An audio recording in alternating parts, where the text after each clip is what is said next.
So welcome back to the Change Tempo Insights series, and today I meet with TC Gill, Coactive Business Agility Transformation Coach, and he's going to share with us the experiences of two very different organisations that he's supporting, both of whom have been through very different experiences over the last 4 months.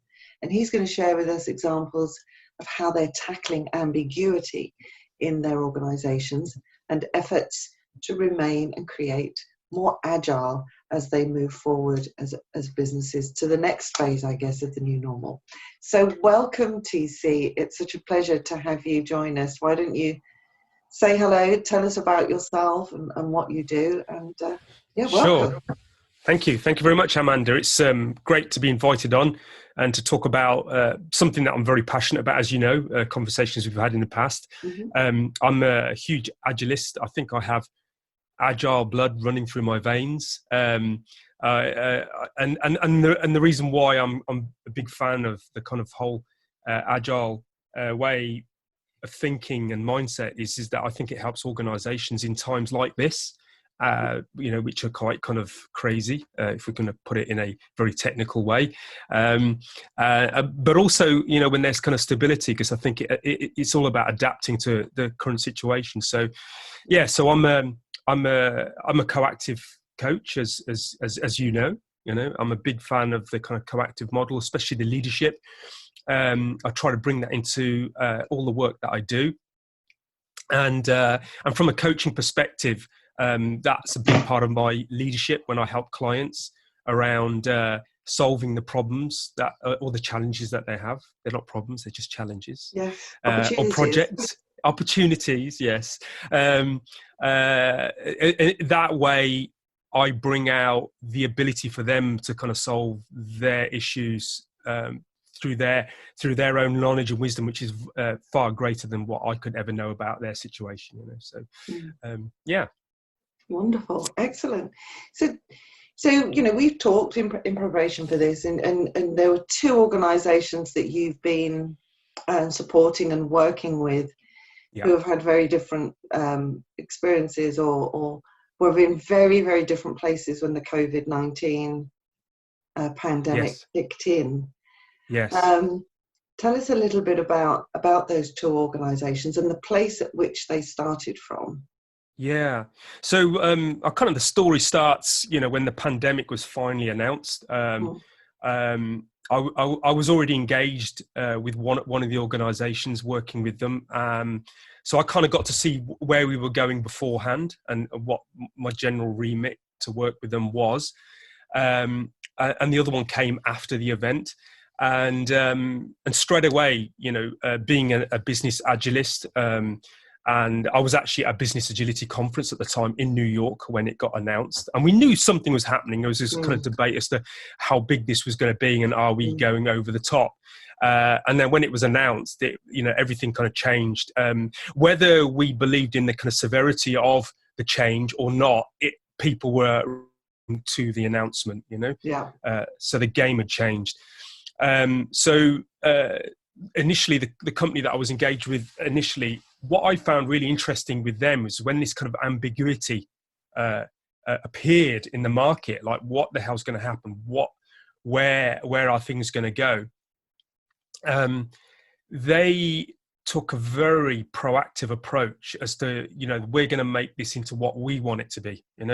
Obviously there's a whole, there's the sad side of it in terms of, this was disrupting a lot of people's lives. There's a kind of human element and what have you.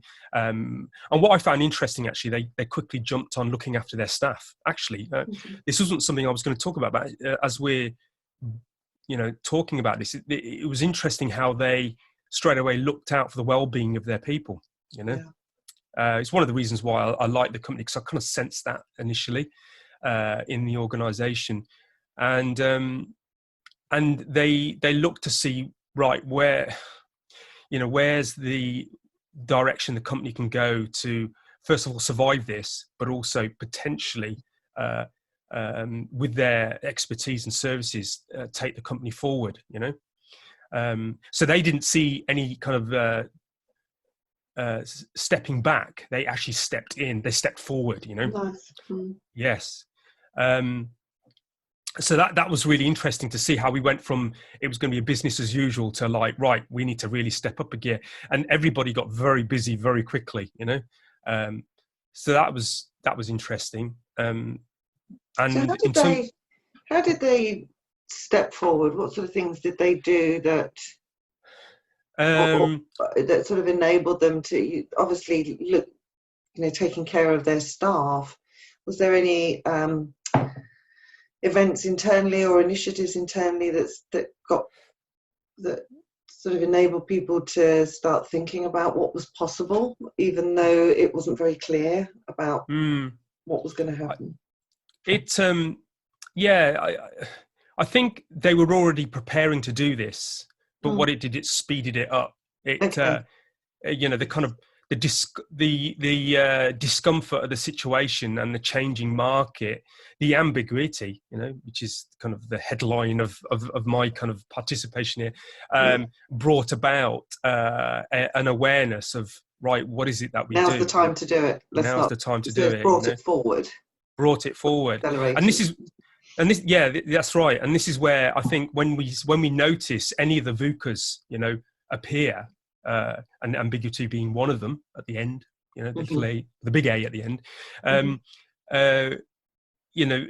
Some people, I imagine some organisations kind of either bury their head in the sand and try to, I don't know, think what all the nice stuff and carry on.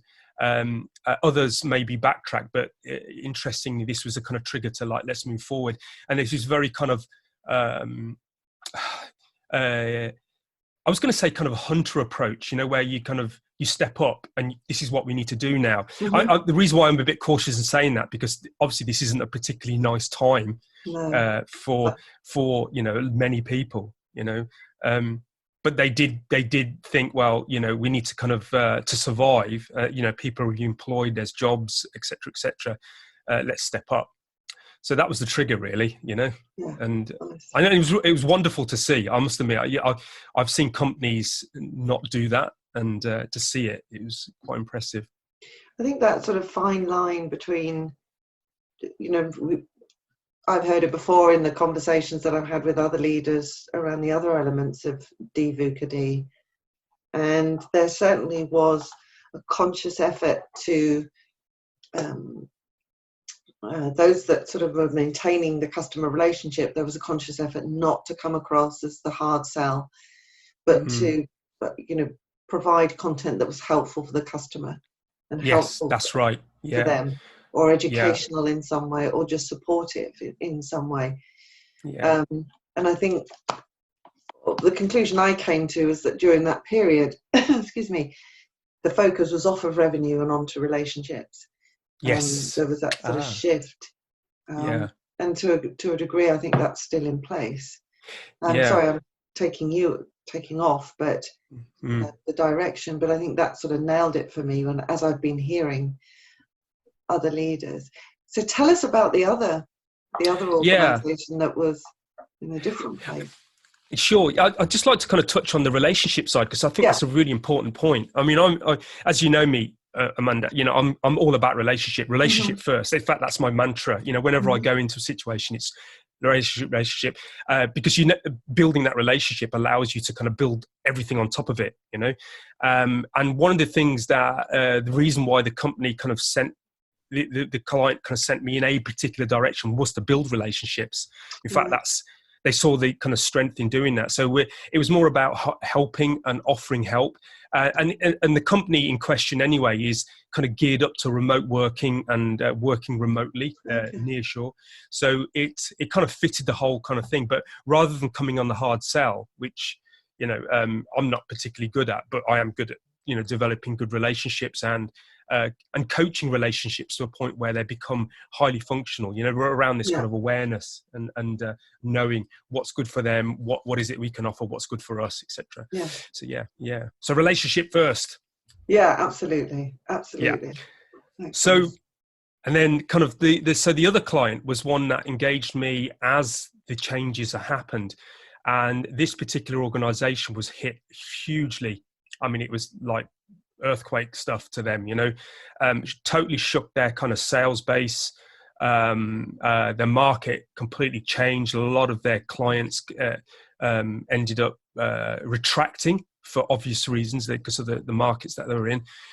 So straight away, what I found intriguing by the leadership of that team, particularly the CEO, was that they didn't want to let go of anybody. They wanted to look after their people. Again, I'm very fortunate to be working with clients that see that human element, and the way they approached that was to look to see how they could adapt what they were good at, their expertise, into what markets. And apparently, they knew that these markets were there.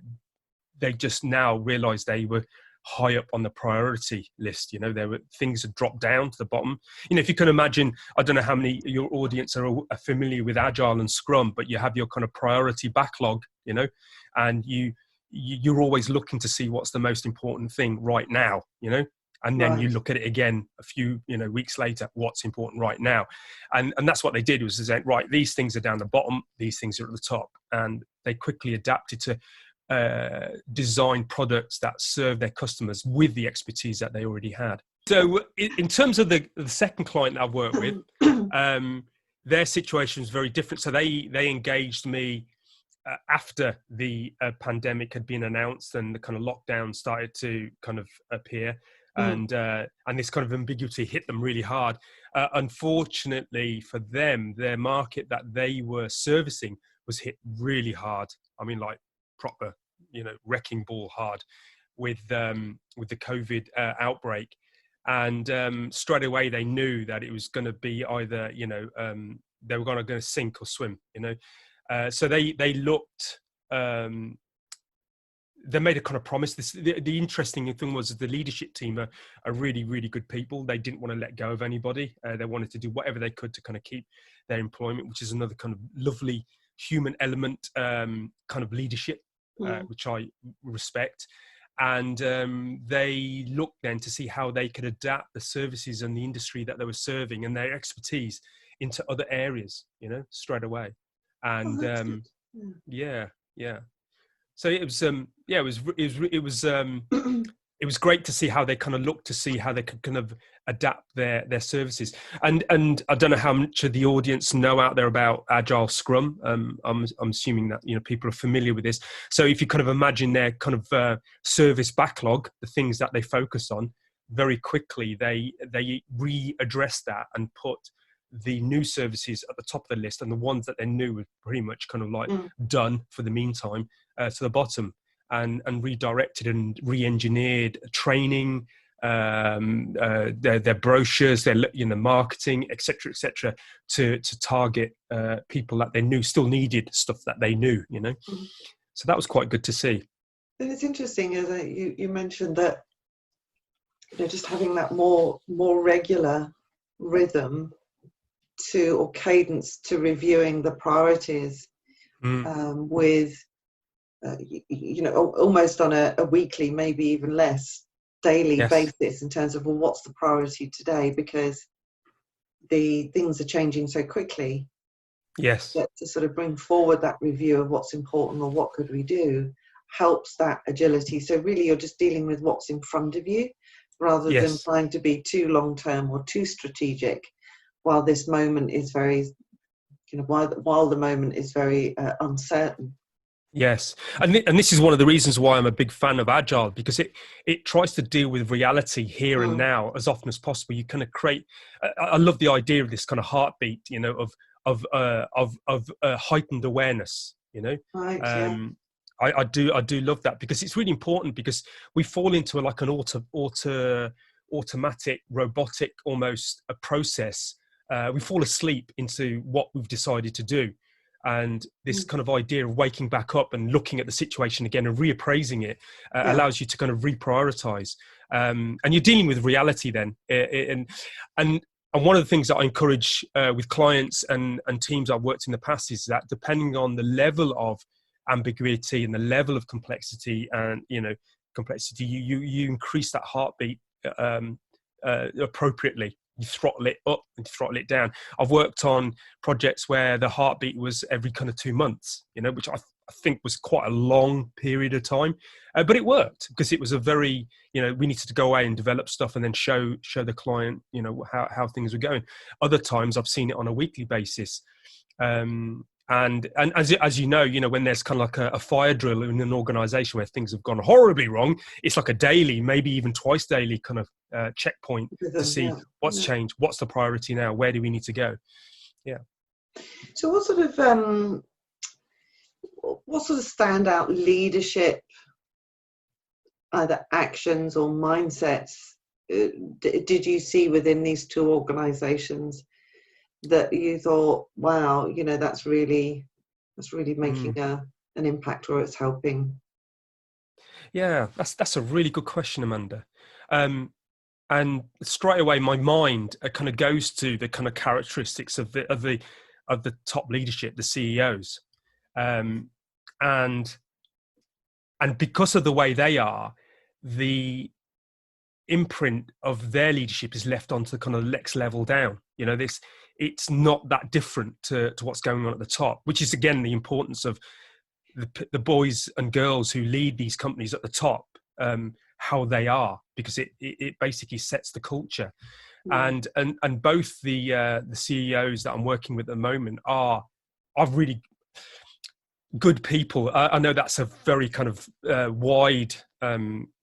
It's hard, well, what's the definition of good? They just seem to see the importance of business and people at the same time. Right.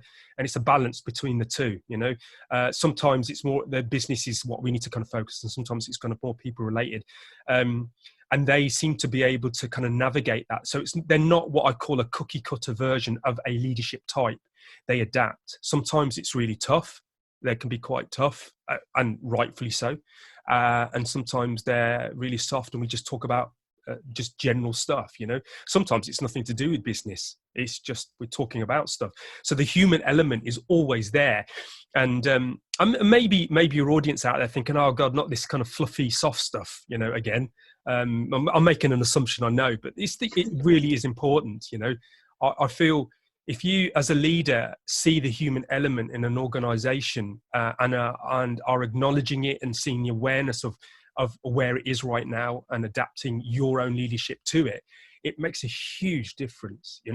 I've seen situations when I've been leading and just noticing what's in the space and the way people are and saying the right thing or even the wrong thing, the impact that it leaves behind, So in both cases, the leadership are very adaptive, yeah. Excellent. So what's your take on, what organizations, or these two organizations, are going to be doing proactively to navigate the next 3 to 6 months? Because still a lot of uncertainty, still a lot of ambiguity, but how are they going to navigate that? I think there is this kind of constant addressing of appraising the situation. They're always looking at it. There's a lot of adaptation going on, sensing and adapting, which is kind of the element of agility. So they're getting the feeling out of what's going on. There's an honesty around what people are thinking and feeling. One of the things I like about the clients that have engaged me right now is that the voice of being able to sense and speak openly about what is here is there, so we can deal with reality. One of the things that we talk about a lot about is radical transparency. With one particular client, is radical transparency. I don't care what's need to be said. Let's say it and then see how it lands, and what do we need to do from there. And sometimes that can be quite tough, but I kind of like that. It sounds interesting. Say more about that. What radical transparency? Yeah, it sounds. Yeah. So, and again, in the context of ambiguity, obviously ambiguities is that things can have multiple meanings. Things can mean different things. So we all come to situations with our own perspective, our own filters, which then create a particular assumption or an understanding of the situation. Whereas if you bring the awareness into the space of this is what I'm thinking, this is what I see, and have an open space what they see and what they and being open enough to be able to receive that, however harsh that is, it creates a very enlightened conversation around sensing what the situation really is. Our filters become, our own perspectives become diminished slightly, and it becomes a group awareness. And then we're able to make a decision as a group. Somebody might make a decision, but by sharing this information, we've ended up creating a real conversation, whether that's a very kind of positive one or a really negative one. But it's you're dealing with reality. So I'm a big fan of radical transparency because it keeps organizations in what I call the comfortable discomfort zone. I think we've spoke around this before. So in service of the audience that might not have seen or heard of this before. So if you kind of see a circle, which is the comfort zone, and in the center is the dead zone where not a lot is really happening. So companies and people tend to want to gravitate towards the comfort zone all the time. And I think as human beings and as organizations, we thrive when we're slightly outside of that. And it's like a little nice ring around the comfort zone, which I call the comfortable discomfort. It's enough to keep us on our toes. We're not losing the plot. We're not pulling our hair out. We're not getting stressed out, but we're kind of on the edge, and this is where I think we thrive. And this is where organizations and teams thrive. So it's always about designing how we can take ourselves into that area. So we're growing, continuously learning. And it's almost like you're dipping your toe into something, or you've got one foot in the discomfort and one of the comfort. That whole thing about the importance of safety when transforming or when changing is so important. The self-talk or the belief that we have that something dangerous is going to happen if we say anything, and just challenging the question or using questions like, well, what's the worst that can happen? If we step out for 15 minutes of what we're normally doing, and we're just going to talk about what everybody feels needs to be talked about, but hasn't had the guts yet to do it, then, you're, like you say, you're pushing that boundary, that comfort zone boundary out bit by bit, and people feel safer. Safety is so important. Yes, I think you're absolutely right. People, it's one of the dysfunctions of a team, it's that psychological safety, people being able to say what needs to be said. And this takes time sometimes, because sometimes the cultures are very diminishing of people's voices. As a leader, again, sharing and being really honest about how I was a leader, I was one that would create psychological unsafety. I was horrible as a leader, and I learned very quickly, one, it didn't feel good. It was rubbing against my values, and secondly, it wasn't getting the results I wanted. So once you kind of create that safety and those voices start to lift up, it's wonderful, because you see how that helps the individuals. They feel as though they're part of something. And also sometimes those voices that haven't been saying anything or been scared to say something, there's real wisdom there. They've been sat in the back, kind of pondering and noticing. And then you think, do you know what? That really annoys me, what you've kind of shared there, but I see the value in it, and usually the annoyance is some filter that I've got running, that I don't want to hear something. And one of the things I love to do, as you know, Amanda, and I know you as well, is humor is a really, really important thing. So as we're entering that kind of discomfort, that comfortable discomfort, and we're talking about tough subjects and we're growing, if we can bring humor into it, we can have fun while doing it. It doesn't have to be all serious. I kind of recalling back situations where I've had moments where we've had really tough conversations and there's been a grin on our faces, and we're kind of like smirking at it because everybody knows, but nobody wants to say anything. And then we say it, and then you kind of get past it. So humor is a really good way of enabling a safe space, I think, Yeah. I was thinking a lot as you were talking, which is not a good sign, because I am listening and thinking at the same time. And during times of ambiguity, that filter position you talked about is very interesting, because we all have those individual perspectives as what's going on. Yes. And I think what you're able to do with the sort of the radical transparency is, you've got a massive, great big iceberg that you're about to hit. Yeah. And there's all the, what you can see, what you can hear, that, where we're going, what we're doing. And, people agree, and people doing their head Yes. nodding, and politically towing the line. But then underneath the waterline of that iceberg, you've got all these needs that are either met or unmet. You've got rituals and ways of doing things that are ingrained. So I think you're really uncovering or getting to see what's beneath the waterline with those conversations. Sounds fascinating. Beautiful. Yeah, allowing it to emerge up. Yes. Yeah, and be unfrozen. Yes. Excellent. So this is kind of your Zen place almost. This is where you're thriving in ambiguity, because you're bringing all those skills of agility and all that insight and bravery that you have about just bringing the conversation to the forefront of people's minds. Yeah.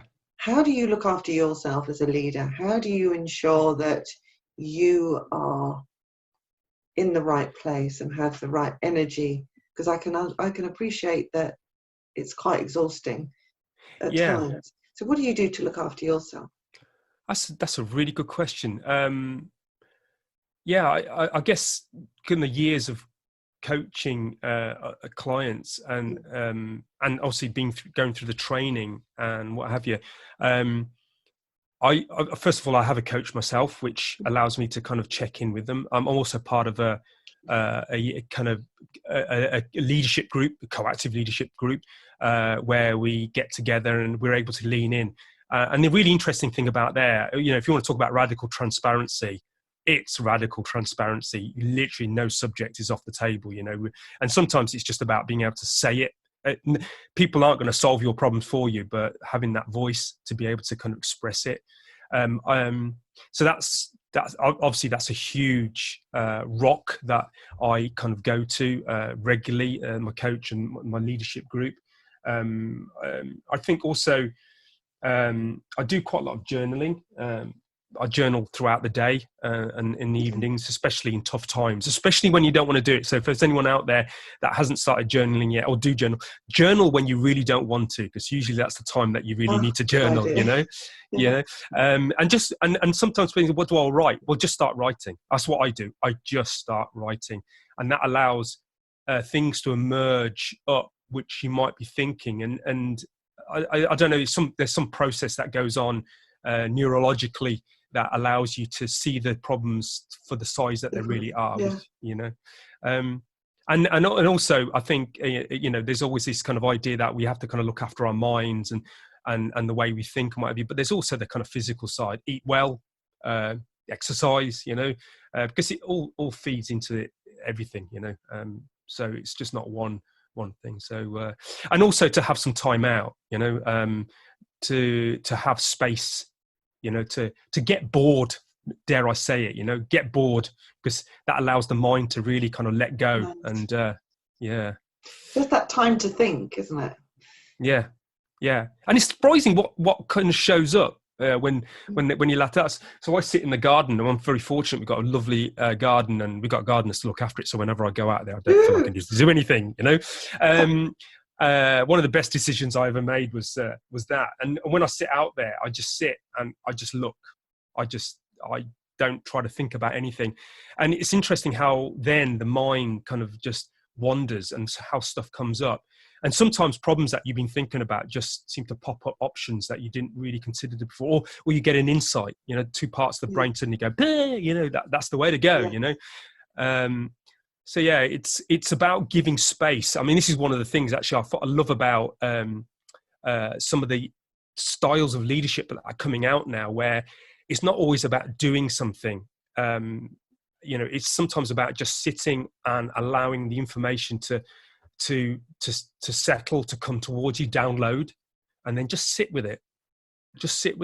And there's a really interesting thing that I learned recently. It was done by the Massachusetts Institute of Technology, MIT, and it's the theory of you, where we do that. It's a whole process of getting together with a load of people, downloading, describing what we know, our perspectives, and then just sitting with it, which is really radical and a bit out there. And I was surprised at how effective that is, Excellent. Yeah. Oh, I love that. I know that, like you, I've been doing more, the beginning of lockdown, I was enjoying it. I was doing exercise, going out walking. And I have to say, towards the end, I've started to, neglect that. So I bought a couple of books that sound interesting. And I've started up some learning with Coursera. So I'm doing a neurobiology. Yes. I'm getting to learn all about the brain and the anatomy of the brain. And it's completely different. Yeah. But both the book and the learning is using a different part of my brain, but I like to make connections, so I'm able to sort of start connecting content together or insight together. I think it's so important when I don't, and what spurred that was I don't know what to do, which is the ambiguity or the confusion or, what shall I do? Oh, I know what. I'll do something completely different. Yes. I'll try and learn something. Yeah, I think so that's an interesting kind of closing point around ambiguity. Sometimes you don't know what to do. And one of the things I like to do is that usually you have a sense of something you can try. Your logic is trying to come up with the right answer, and there isn't one, because you don't know. So just do something, I like the idea of let's just start here, Nice. And and then see which way it rolls, and very quickly whether you're on the right track or there's other ideas. Invariably what happens is that a branch or a fork in the road appears which does point the way, just by the act of moving and doing.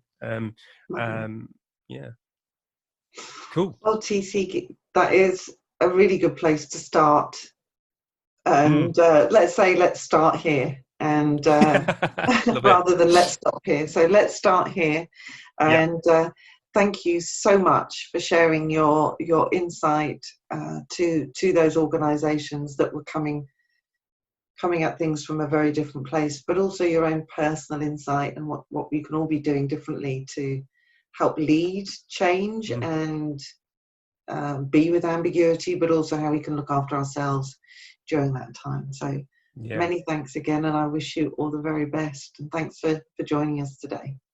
Thank you very much. Thank you for having me. I've enjoyed it. Thank you. It's a pleasure.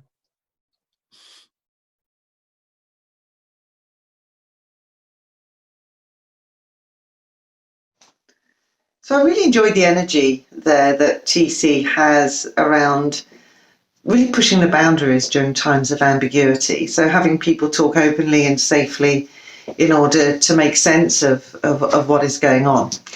So let's summarise the key points that TC shared with us.